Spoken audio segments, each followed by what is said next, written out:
What's up, everybody? Jim Everett's here, along with Mr. Stu Smith, and we have Nancy running. What is it? Shotgun, riot, whatever. I need some sort of a good Western analogy. What would Nancy be doing for us in her capacity as den mother? There, Stu. I'm sidecar. How Ah. about that?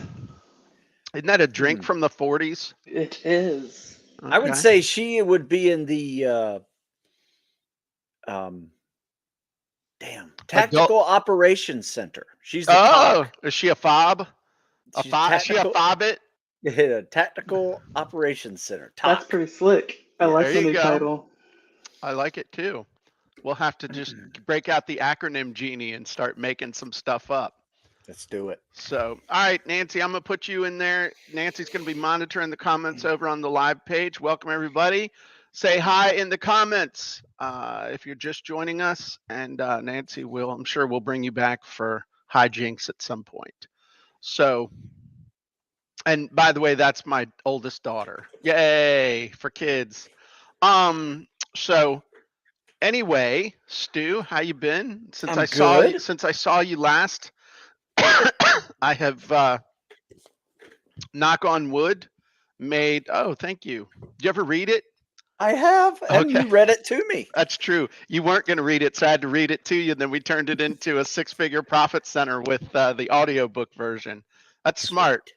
That's how Sweet. you do. Get your friend that you really want to read your book that you know isn't gonna, and read it to them over Zoom and sell that as the audio book. There's follow me for more publishing tips. That was really a good idea. Um, That worked well. so I've been getting over the China virus. I'm feeling better. Good. I'm not coughing every 30 seconds. So that's a good thing. I got a So- new microphone. You did? Can we see it? Oh, excuse me. Got a black Blue Yeti. Aren't you stylish? Or is that the one they had in stock? I have no idea what it is. I just ordered it off Amazon. But There it you go. sounds good, I think. I listened to it yesterday after going live with the live Q&A, and it The Blue Yeti is an excellent microphone. yeah, I've this is used them not. for years. This is called Zeal Sound. Oh, it's not a Blue Yeti? I don't think so. Oh crap. What's the on the front? It doesn't say Blue Yeti? It does not say Yeti anything. Oh. No, it is. Then somebody ripped off the Blue Yeti design and everything else, and you probably got it off of Alibaba. It is a knockoff. There you go. Probably, yes. But I think I didn't have to pay several $100s for it. Well, So okay. it's- Blue Yeti's it used to be only like, this is before, supply chain issues and inflation, but Blue Yeti used to be like $100. What's up, Paul? What's up, C Ray? What's up, Leslie? What's up, Muhammad? Glad y'all are here. I got this square mic that I use when I'm doing my studio recordings. This is by Elgato. They do all the cool gaming stuff. And it's important for some stuff to have a studio quality mic. I would agree. If I were to go in right now and switch, you could probably tell the difference between the stuff. And I'm probably gonna regret this, but hell, I'll give it a try. Can you tell a difference in the microphone quality? Oh yeah. Yeah, it's a Yeah. big difference. The problem, Nancy's like, I wish you'd use that one. The problem is that the sound sucks when I go up to the board. So that's the Achilles heel with that. So now I've switched back to the headset, and you can tell a real difference. It is a big difference. I have this weird echo option. Why would you need an echo option?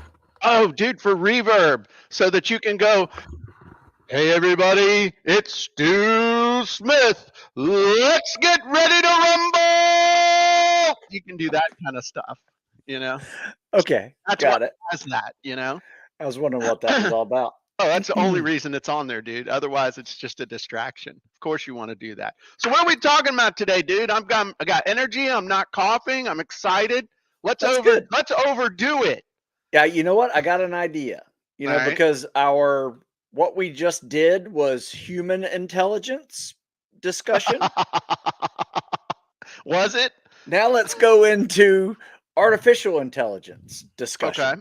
All right. And it's funny because I really wasn't sure how we were going to do this. Sure. So I went and I checked out the one of your genies that you let me use. That's not been released yet. Not It's been released yet. the interview podcast genie. The interview podcast genie, which, Mhm. by the way, gave me a pretty cool title for Uh-huh. what we're going to discuss. And the Mhm. Jim and Stu Show title is Entrepreneur's Dream Come True. New to AI driven content marketing? Question mark. Discover tips to get started now. Oh, excuse me. That was what was given to me. I So like. my question for you, Jim, Mhm. is what inspired you to create Content Marketing Scripts Elite, and how does it help entrepreneurs? Well, interestingly enough, Content Marketing Scripts Elite is in the process of being transformed into copyandcontent.ai Elite.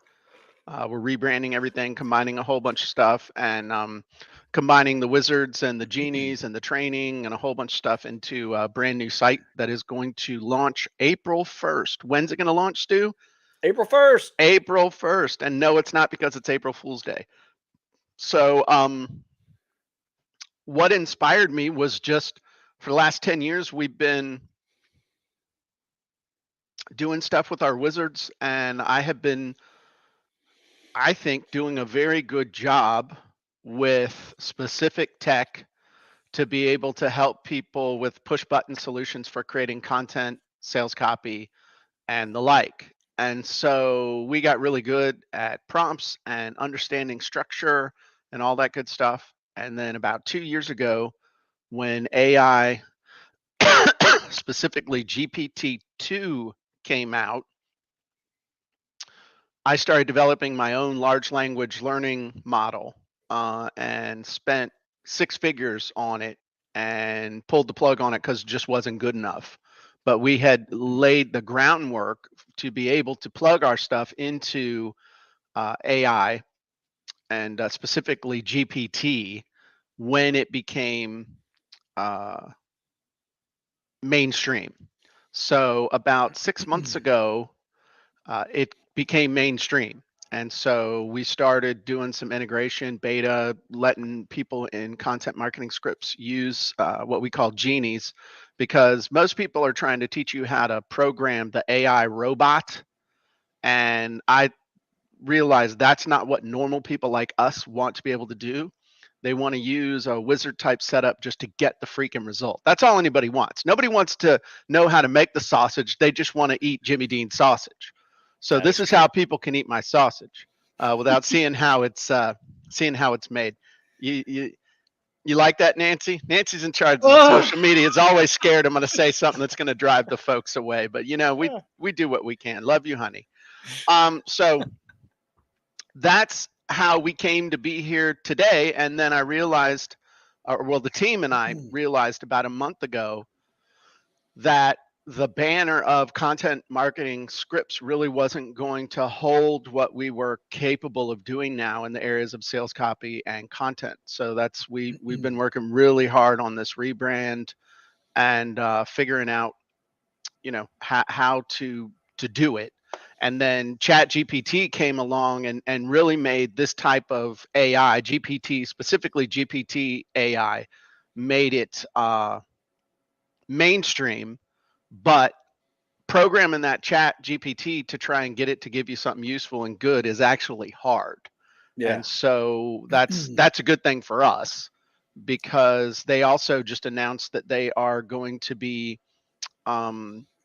offering a pro level service for $42 a month, which basically just gets you unfettered access to the Chat GPT bot. It doesn't get you anything else really.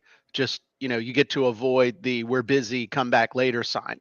Whereas a premium level, the mid level of our service is going to be $49. So for like $7 more, you're going to get all the wizards, all the genies, all the premium genies, and you're going to get training every week, training every month, all kinds of good stuff. So to me, it's like all the stars and the moon are aligning for what we're doing right now. So I'm pretty excited. Yeah. Well, as with any technology, I have found that the implementation of and adding it to your normal day is the biggest challenge. Right. And it seems like what you've just said is you've kind of answered my next question is, what do you think the biggest challenges are for entrepreneurs who are going to try to start using AI? Yeah. Is I'd that love to you- answer that question. I'd love to answer that question. Yeah. Go ahead. Okay. So anytime you have a tool, it's like you have a finite. Is it okay if I go to the board, Stu? Why, sure, Jim. Okay. So when you're trying to do anything, all right, this is how my little camera will zoom in on us. I'm going to come back to this. So let's remind me that I did this. Remind me, rag, okay? Okay. But when you're going to do anything, okay, and let's say you're going to write a sales letter or blog post or an email or whatever, okay? You got this mental battery, and that battery is basically a combination of your time, energy, and attention. That's I got a fixed amount of this. And so when you're writing a sales letter, doing some kind of a blog post, email, there's certain it just starts burning up that time, energy, and effort and stuff. And typically with this stuff, it's the first draft. Okay, it's kind of like a rocket ship. That old the old Apollo one. 95% of the weight and mass of the Apollo rocket was used up in the first 12 minutes of launching to the moon, just to get out of escape Earth's gravity. And what happens with most people is the majority of their battery is expended on that first draft. And then there's like a little half a line left here to do the what are you doing, dude? Putting on a sock. Oh, okay. Well, don't let me get in your way. So this is like hey, you really want to have a conversation with Jim and Stu? This is what we do. He's just change your underwear during the break, okay, or on the podcast. But that's what happens. So in theory, using artificial intelligence, using the genies and stuff, that should replace all of this. So it's like you'll use up a little bit, you get the first draft, and then all of your energy is left over for actually doing the editing and the polishing. That's what we want to have happen. But unfortunately, what happens for most people when you're using an AI robot, where you literally, okay, whether you think about it or not, you're trying to program that AI robot to give you a useful answer. So like with ChatGPT, you got to sit there and try and figure out how to ask it to give you something. So you're still burning up a bunch of your battery trying to get something and then figure out if it's any good or not. And so you're just trading one battery drain for another battery drain. Unless you can use a tool like the genies, where I've done all the programming, all the thinking. It's all run through my brain with a unique combination of all the wizard stuff and writing a syndicated newspaper columnist or column, creating all the formulas inside of Copywriting Secrets, all that stuff. I run it through my brain so I can hand it to you and say, look, fill out this form and whack the button. It's going to give you a great first draft. And again, I've left you the majority of your battery to be able to evaluate the stuff. And that brings us back to this. My opinion is that with the advent of AI, our job is less, this might not be the best word, rage, but this is one I could think of. Our job is less about content creation and more about content curation. That means instead of us expending all of our energy on trying to create the content to put it out there, we can use a combination of our own noodle and tools to be able to create the content in a snap. And then our job is to use our battery to curate that content. And curating that content means making sure that content is relevant to our avatar, to our target audience. By the way, guys, this is cutting edge stuff. This is like real bleeding edge thought stuff that I just want you to point out that this is some really cool stuff that other people 6 months from now are going to wish they had seen. Okay. Our job is to make sure it's relevant to our avatar, that the content is going to help them accomplish their purpose as well as us.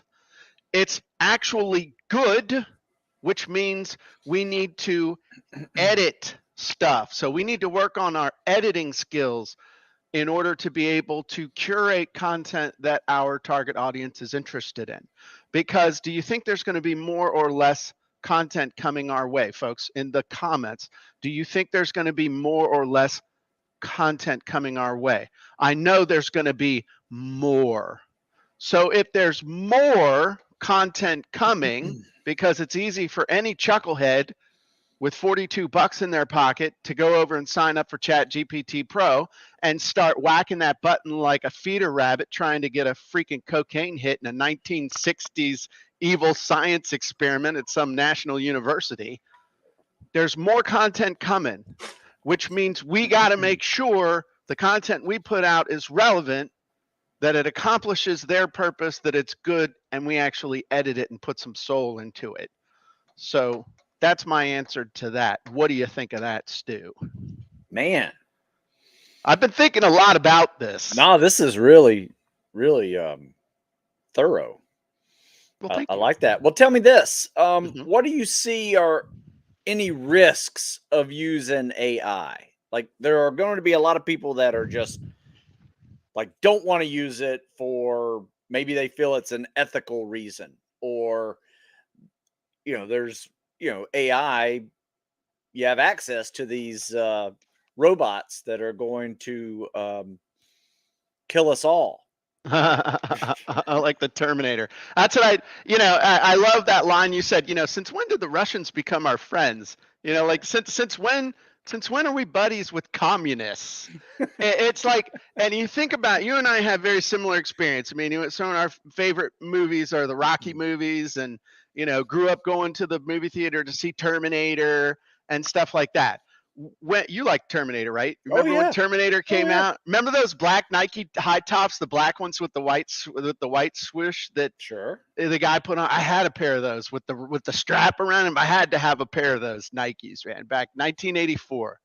I was a junior in high school. So when did robots become our friend? Because in all the movies, all the really good movies, they're evil as hell. Yeah, good point. So the risks of AI robots specifically. Okay, number one, they'll make you lazy. If you stop running, you're going to get out of shape pretty quick. As I've demonstrated with my experience with the China virus, okay? Right. It takes a while to get back into it. So don't stop running. Don't stop doing cardio. Don't stop thinking, because it's going to make you lazy mentally. Now, does that mean you shouldn't use AI content? No, it means you use it. It's a tool. It's not an end result. So you can use it specifically. The big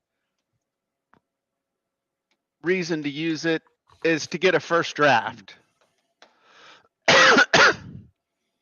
Another danger is this stuff does not fact check. Let me give you an example. So I asked a question. We did a demo last Thursday using the quote wizard, and I'm working on a quote genie, and it's pretty cool. So I asked it for a quote. So I'm still developing it. And I asked it for a quote, and it gave me a quote that was pretty cool, relevant to my audience, but it said unknown. Then I asked it, well, can you tell us about the author? And it said, well, the quote isn't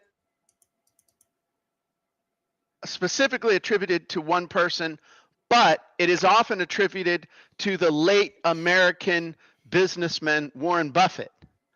And I'm like, well, has anybody told Warren Buffett that AI thinks his ass is dead? Because he's not. And so the fact checking thing, if you combine laziness with fact checking, you could end up really anywhere from looking really stupid to some sort of liability. And I'm not an attorney. I don't play one on TV, blah, blah, blah, blah, blah, blah, blah, blah, blah. But, you know, if you get lazy, use stuff as is, don't do any fact checking, you could end up looking really dumb. So you got to know what the heck you're asking this thing to write about or create content about. Otherwise, you could, again, look stupid. Yeah. Another risk is that you can sound the same as everybody else, especially if you're using minimal prompts with an AI robot. And what's happening is that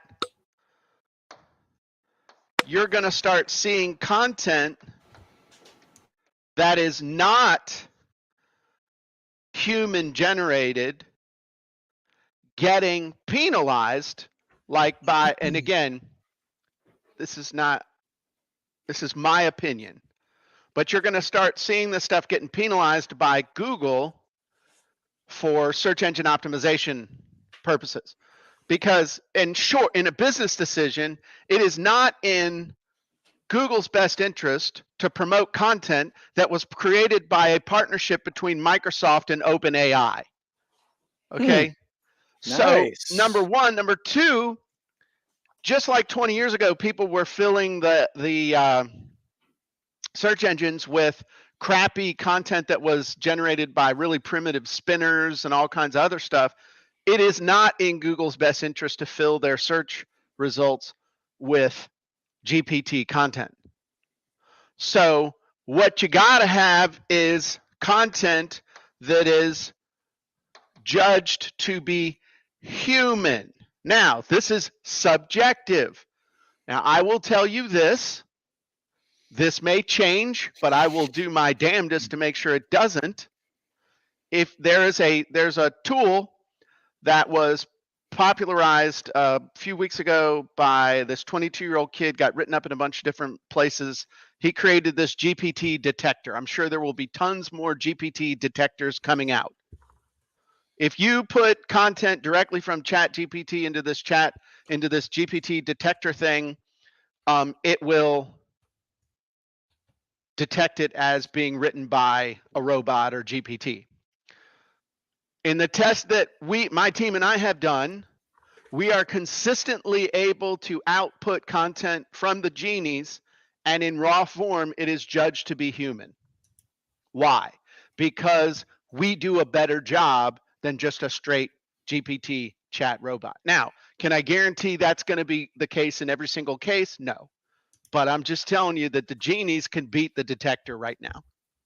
And I'm going to do everything I can to make sure that that stays true in the future. So these are the big risks I see with AI robots. Makes you lazy, fact check issues, sound the same as everybody else, and ultimately there's going to be a penalty. And same thing with Facebook. You know, at some point, Facebook is going to not want to promote machine generated content when it can promote content that's got human soul in it, as long as that's going to make them more money. So those are the risks that I see right now. Yeah, that's really good, because I have tried it a few times with some articles. Mm-hmm. And you know, the last thing I would want to do is go into that Genie or whatever AI source I'm using. I haven't used any other AI sources, but I'm just saying, you know, is like go in there and like not know what I'm going to write about. Right. So you should have an idea, I'm going to write about X, give it a title, come up with a theme, and then let it help you with that first draft. Then after that, you spend your time editing, which you're right, that is so much easier than purely creating. But don't get out of the habit of creating as well. Right. This isn't something that you need to do every single day, several times a day when you're putting out information. It's something that I personally like to do when I'm just like, I don't have enough to make it an article yet in my Right. head. But again, looking at this stuff, okay, and I'm not making a judgment call that it needs to be human created. I don't care whether it's human created or AI created, or I do care that you use the genies. What ultimately matters is what we put right here. I'm worried about the avatar. I'm worried about the customer. I'm worried about the end consumer of the information.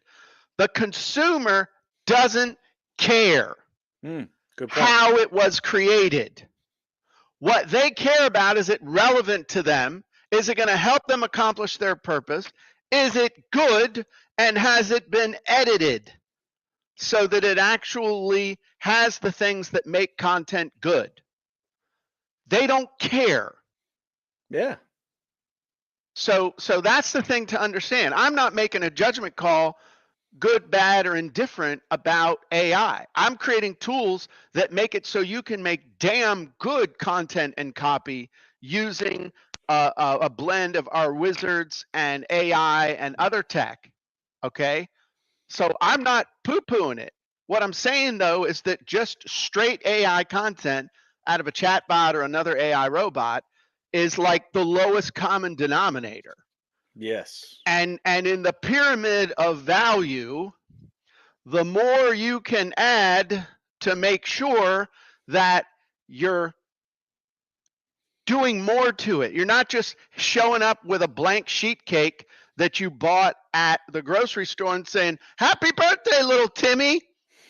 It's like, okay, I might have bought the sheet cake, but I'm going to put the frosting on it. I'm going to lovingly write little Timmy's name on it. I'm going to put the candles with his age on it. I'm going to put a sparkler in there. I'm going to put one candle that won't blow out to mess with little Timmy's mind. And then I'm personally going to sing happy birthday to little Timmy as I give him the gift that he asked for. All of a sudden, that common sheet cake has gone from a $10 sheet cake to a lifelong memorable experience for little Timmy because I poured myself into it. But a lot of people are just going to get the sheet cake, throw it on the kitchen table and go, "Why isn't Timmy jumping up and down and singing my praises as his favorite uncle?" It's just not going to happen. So you got to bring value to the content.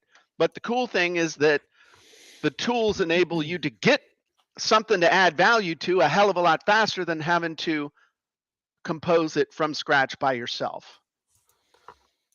Nice. Hey, Jim, you mentioned the GPT output detector. Uh-huh. So I went and Googled it and found Uh-huh. one. Okay. And there is one called OpenAI-detector, HF space. And I just put in the first 2 paragraphs of the article you sent me about the reach your fitness goals over 40. Uh-huh. And it came back as 99.88% real. or I should do it. And That's great. I'm gonna put in the 3rd and 4th paragraphs here. Okay, cool. And it came back 99.98% real. Okay. So that is Nice. 0.02. It was 0.12 fake. 0.02. It is now 0.02. Yeah, it's 0.02 fake right now. Whatever. Anyway. 99.98. 99.98 real. What's up, Kathy? I haven't seen you So, in forever. Kathy just wanted says, to share that with you. thank you, Stu. Kathy, haven't seen you in forever. I hope you're doing great and your husband's doing well. So can you sign up for the beta of your new apps? if you want to contact the help desk, Kathy, because you're an old and dear customer and friend, I'll see what I can do. Hit us up in the help desk. Is your ebook updated for AI? No, not yet. But it will be in the next, if you're talking about 7-day ebook, it will be in the next year or so. We just got a lot of things I got to get done. Cool. So, Hey, real quick, Jim, before we Stu. move on, Okay. where do you see the future of AI going for what we are doing with our business? I think two things are going to happen. Okay. Let me get to a blank one. Well, a few things are going to happen. Okay. One, I think we're going to see a situation where we're getting better results. Let me zoom in. So just better results. Okay. More human-like.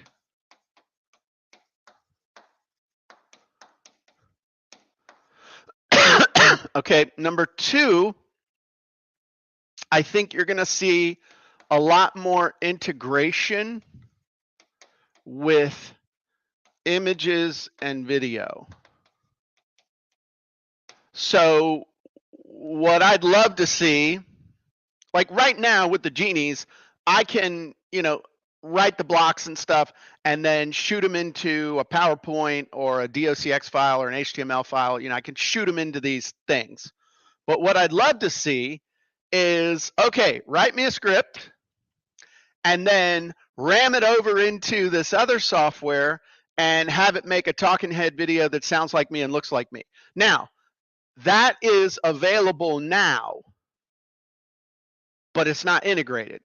But there's a service, I signed up for it for a while, but then I was like, on the flip side, it's just as easy for me personally to just write the script and record the damn video. At some point, it's like, I can walk myself to the fridge to get the beer. I don't necessarily need the Roomba to come over, pick me. It'd take longer for the Roomba to come pick me up, drive me over to the fridge, open it up, hand me the beer, pop the thing, and let me drink it. I can just walk over and grab the beer. So, but I think there'll be a lot more integration with other tools. That's the biggie that I see. But I also think that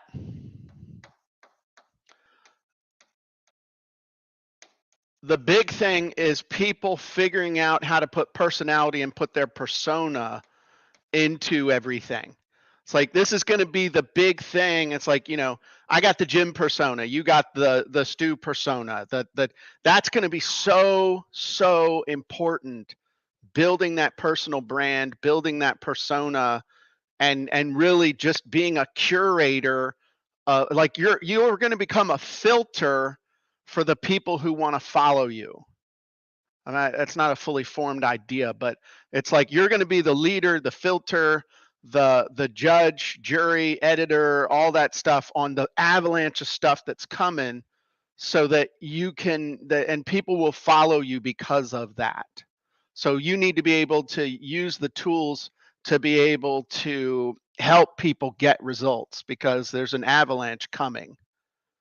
So that's what I see. What do you see? Uh-oh. Did I lose him? Can you guys still hear him? That is my Okay. fault. Sorry. Okay. All right. Hi, Nancy. There was Okay. some background noise in my house that Hi, I Parker. tried to delete, and I Tanya asked a really good deleted myself. question. Tanya just asked a really good question. What is AI? Can I take 60 seconds and No, go ahead. explain that? Yeah. Okay. So there's two types of AI that everybody's talking about, okay? And it's important. How many types? 2 types of artificial intelligence. What are those, Jim? There's 2 types, and you need to understand the difference. Okay. There's something called general artificial intelligence, and then there's GPT AI. And GPT stands for, and I know what it is. It's general something transformer, okay? Or it's, look up what GPT stands for, Stu. It's something transformer. Okay. The GPT, go ahead. No, go ahead. It was something else. There's a lot of GPTs out there. Just put GPT AI, Yeah. DEF, and it'll tell you. Okay, so GPT AI is not actually artificial intelligence in the way that you think of it. It is a mimic. It is a parrot.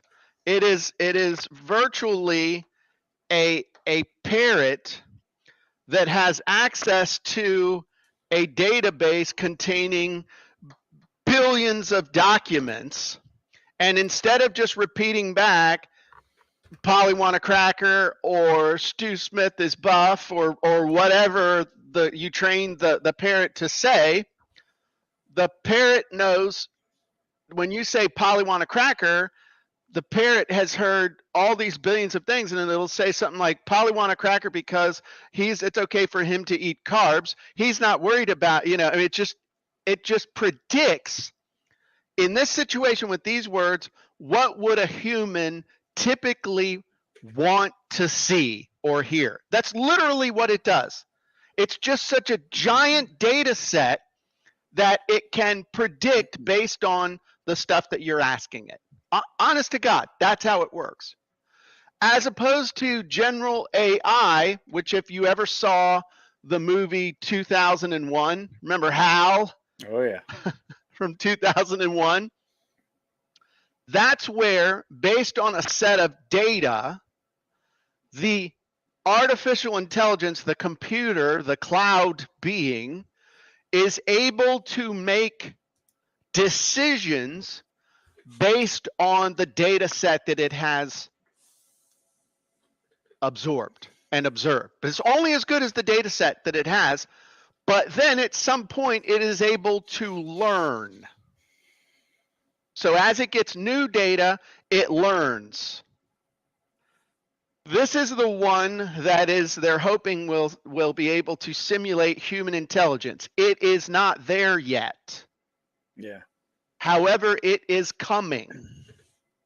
And specifically, the areas that they are expecting to start using this first are in the areas of finance and health. This should scare the living shit out of every one of you, because I don't want some robot making financial decisions that can affect me or the world, and I sure don't want some artificial intelligence making final health decisions for me. And the problem is people will say, oh, well, it's just going to, based on the data set, it's going to draw conclusions and make decisions, but ultimately it's the people that are going to decide whether they're going to execute what the artificial intelligence has decided. Let's go back to an earlier slide. What is one of the big dangers of artificial intelligence? Lazy. You can't tell me that an overworked doctor who's being told what to do by a penny-pinching insurance company isn't going to just rely on the decision made by the artificial intelligence, when it's easier to do that, check a box, call it done, and move on to the next file. You can't tell me they're not going to do that. Yeah, that is human. That is purely human. So, and the problem is, and again, I'm not going to get all metaphysical. This is not a religious thing or anything like that. The biggest problem with general AI is that it has no soul. There's no soul. There's no guiding principle. There's no it's all artificial. It's in the name. It's, as my buddy Sarah says, it's on the tin, as they say. It's artificial. It's not real. And without a soul, what's the point of being a person or a living sentient being? Because I personally believe my little doggies have souls and they'll be in heaven with me. But a living being can have a soul. A computer can have a soul. Therefore, it cannot make a moral or other type of judgment. So that's the problem with this. And it will cause people to rely on something outside of themselves. And I'll sum this up in the second Harry Potter book, I'll paraphrase, Dumbledore says to Harry, never trust anything that thinks that you can't see where it keeps its brain. All right. So that's the thing. Maybe I butchered that, but that's the thing. So that's what is AI. That's AI, the two types of AI. So there you go. Generative pre-trained transformer is a text generation deep learning model trained on data available on the internet. Yeah. Generative pre-trained transformer. And it So- can be garbage in, garbage out, just like old school computing. Dude, it's going to give you an answer. That's the one thing I'll give you on any. You ask some AI robot or anything else a question, by golly, it is going to give you an answer. So, Yes, it will give you an answer.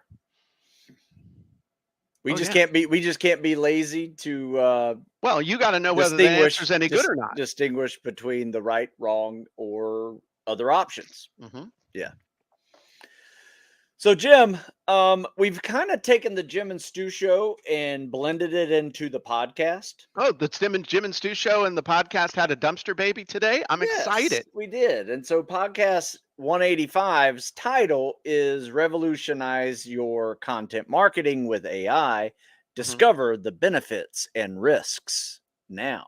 Well, that's what we've been talking about. I Let's know that. let's continue our conversation. Let's just, at the end of this, we'll just do a podcast intro, and then I will pull it out and put it into the front, and we'll send it Oh. out to the peeps. Look at me. Look at you. Look at us. Yes.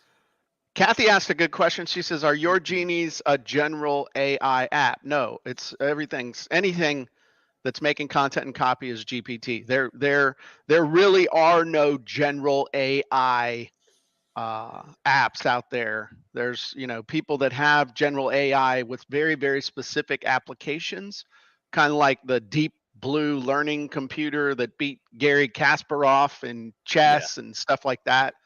But not for the general public. I saw an interesting movie yesterday because I was in the mode of researching AI for this show, and saw one on Netflix called Young E. It's a Korean show. Jung. Oh, dude, I want E. to watch that. Terry doesn't want to watch it. Is it any good? It's cool because they're trying to create combat AI. Okay. And they're going up against these robots. It's very Terminator-ish. Right. But what they did is they basically copied a hero's brain.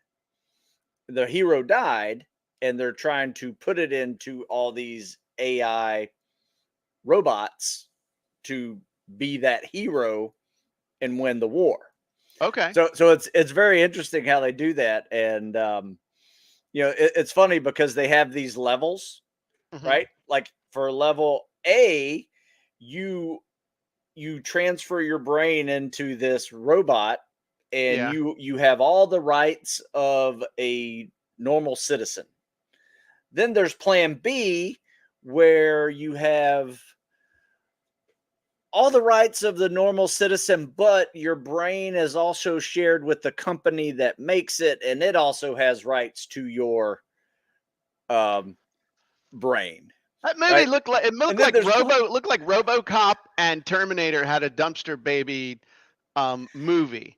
Yeah. So what you're saying is that your intellectual property could be licensed to a company, to the company that makes in exchange for a robot body. Yeah, depending on which part of the funnel that you decided to get off on. Okay. Right. And there's part C where you have no human rights whatsoever. The company owns you, and that's just the way it is. That sounds like Amazon. Yeah. Prime. So you have three different levels of being an AI human. Okay. So anyway, it was kind of interesting. Bit of ethical issues in there, but also some good fight scenes, if you like that stuff. Yeah. So, well, I like that. Yeah. Robert gave me something new that I did not know, talking about the chess thing. He says that's actually narrow AI. So I gotta do a little more research. That's not general AI, because general AI is basically would be reaching the level of human Yes. equivalency.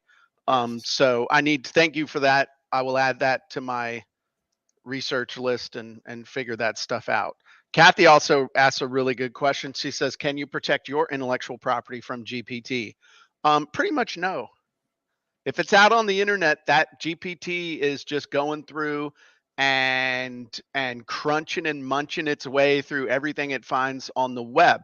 But the thing is, it's not going to reproduce what you put on the web verbatim. It's learning from the language patterns that you put out there and adding it to its database of language patterns. So that's why, you know, when some stuff comes out, even from the genies, it sounds so natural. It sounds so good, especially from the genies. A lot of times I'll run it through Copyscape for 5 cents just to make sure, just to make myself feel better. And it's not like 1 in 20 will it turn up anything that's even just a few words in a row that match something else.